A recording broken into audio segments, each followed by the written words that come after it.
Do you often feel like your life is moving at lightning speed, yet you feel empty, unaccomplished, and disconnected? Modern life has changed the way we do things and challenges us to move fast to catch up. But fast living causes you to miss out on much, which only cements Amit Kalanti's quote that says, "Faster is fatal, slower is safe." Number 10. Grow your own food. Slow living stemmed from the slow food movement that was started in Italy in 1980 by Carlo Pertini. It started as a way of practicing mindful eating, but the phenomenon has outpoured into other ways of living. Growing your own food is one way of slow living that can help you stay calm while saving your money too. This is because you know what you're growing and how you're taking care of your plants.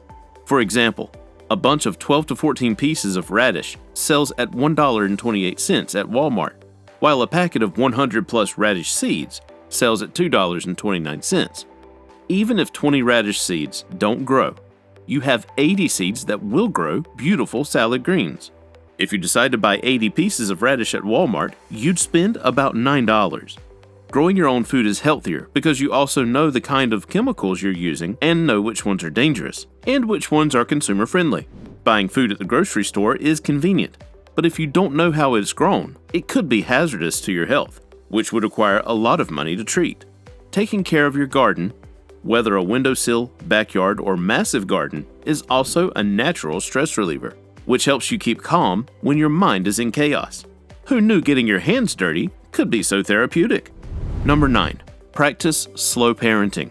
Slow parenting could mean a lot of different things for different families, but what it's definitely not is letting your kids have all the privileges because you're too busy climbing the corporate ladder to connect with them. While there is nothing wrong with letting your kids have the best of everything, when you're always in a mad dash out the door, it's easy to miss things that your kids are silently communicating to you. For some parents, slow living means having a 30-minute connection with your kids every morning before they leave for school. This could be in the form of having breakfast together, checking their homework with them, or just having a general conversation.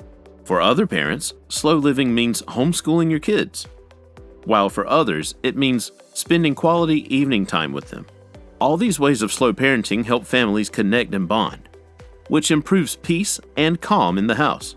A peaceful family has fewer chances of developing mental problems that cost a pretty dollar to treat, which helps you save money. Slow parenting is not designed to force children into doing what parents think is good for them. Children should strive to excel, and it is the parents' job to nurture that, love them unconditionally, and allow them to explore life without hovering over them. This creates unity, understanding, and love in the family. And we all know what they say about choosing money over love. You spend a lot of it trying to buy love. Practice slow parenting so you don't have to bribe your kids to love you. You'll save your money and create a calm, peaceful home environment. Number 8. Get home workouts. Exercise is a natural way of fighting depression. Exercising at home has even greater benefits because it helps you to fight depression and save money too. Did you know that you can pay up to $1,200 annual gym membership fees? This, of course, depends on where you are located. Some gyms have $10 to $50 monthly memberships. But whatever the case, if you could work out and save your money, wouldn't you pick that option? We know we would. Working out at home is not only natural cardio, but it also helps you relieve stress without using any medication. And the most amazing thing is, it's free. If you're too inconsistent with your home workouts, find an accountability partner and get healthy together. You'll have a grand time keeping your minds and bodies in shape, knowing that you didn't spend a dime to do it. Great things come to those who sweat, but mental and financial health come to those who sweat for free. Number 7. Take care of your health. Taking care of your health is the number one way to save money. This is because your health is your engine, and if you're not healthy, you can't work, which means you'll have no money to save. And if you have money, you'll spend it on hospital trips and medication, some of which have catastrophic side effects on you. This causes mental and financial strain to you and your loved ones, and poof, peace and stability are gone. We know that some illnesses are not preventable, but some can be prevented by changing your lifestyle. For example, certain types of heart disease, diabetes, anxiety, and obesity, among others, are brought on by risk factors such as smoking, poor diet, excessive alcohol consumption, inactivity, and stress. Some of these cost thousands of dollars to treat or manage, The obesity rate in the USA in 2022, according to the World Population Review, is 36.20% and costs the healthcare system close to $173 billion a year. Eating right, exercising, walking away from toxic situations, meditating, and all that good stuff will help keep your body healthy, which gives you a stress-free life and fewer trips to the doctor. There's no argument from us that your body has no spare parts. Treat it right, and it will treat you right. Number 6. Practice slow commute. No, we're not saying drive 20 miles per hour on a freeway, unless your vehicle has a problem, because you'll hear non-stop honking and quite a few colorful words from other drivers. By slowing your commute, we mean deciding to walk or use a scooter to save gas and help the environment. For example, if you want to go to the corner store, there is no reason why you shouldn't walk there. You can even kill 2 birds with 1 stone and jog a little bit to get your workout for the day and save gas money.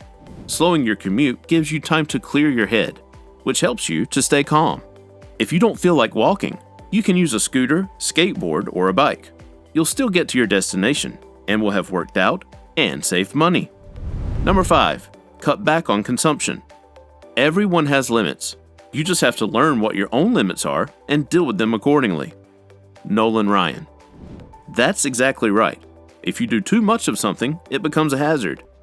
Try swallowing a bigger chunk of steak than your throat can handle. Need we say more? Cutting back consumption doesn't only apply to food.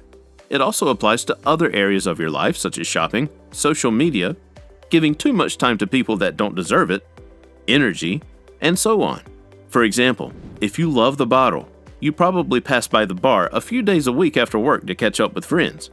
By the time you leave the bar, you've downed 6 bottles of beer and 2 shots. 1 bottle of beer averages $4.50 in a bar, and a shot of whiskey goes for an average of $3.50. Drinking 6 beers will cost you $27, while 2 shots will cost you $7. That is $34 spent, and what you have to show for it is a pounding headache and a weird craving for greasy, salty food, which will even cost you more money. The same thing goes for shopping. If you do too much shopping, you find yourself making purchases you had not planned, which puts a dent in your finances and causes you to go into debt. Then the real trouble begins. Slowing down consumption allows you to evaluate if it's worth spending money on, and helps you to make wiser financial and emotional decisions. This ultimately has a calming effect on you and saves you loads of cash. Number 4. Slow down on possessions. Humans are creatures of habit, and most of us never truly appreciate what we have. When we have a kayak, we want a jet ski, then a boat, then a floating supercar, and the list goes on. This causes us stress because we have to go into debt to afford the better, more expensive gadget, which takes peace, and hence health, away from us. For example, if you have a 43-inch TV set you bought for $250 and it's working perfectly, there's no need to upgrade to a 55-inch set selling at $497. The picture is not going to change, and you'll have spent an extra $250 that you could have put towards your emergency fund. Also, if you have a 2-bedroom house that rents for $1,500, and the spare bedroom hardly ever gets used, you can downgrade to an $800 1-bedroom and save $700. That way, you don't have to struggle to come up with rent every month. Slowing down on possessions allows you to be content with what you have, which allows you to steer clear of debt and bad financial decisions. And because you don't unnecessarily buy stuff, you're able to save your money, which drives you into financial independence and allows you to live calmly. Number 3. Put your phone down.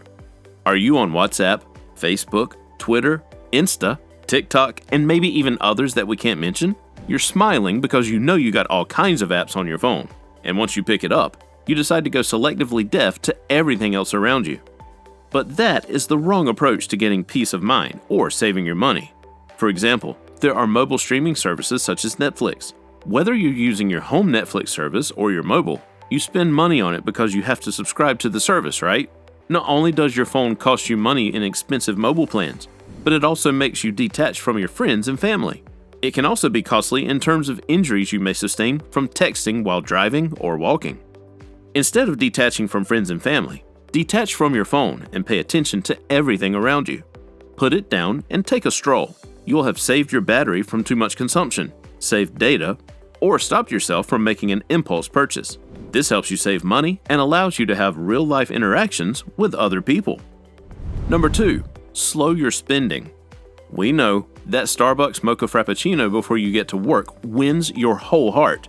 It boosts your brain, energizes you, and makes you feel like you're ready to beat those Monday blues. And it only costs $4.95. Well, that $4.95 turns to $49.50 in just 10 days. Not such a small amount after all, is it?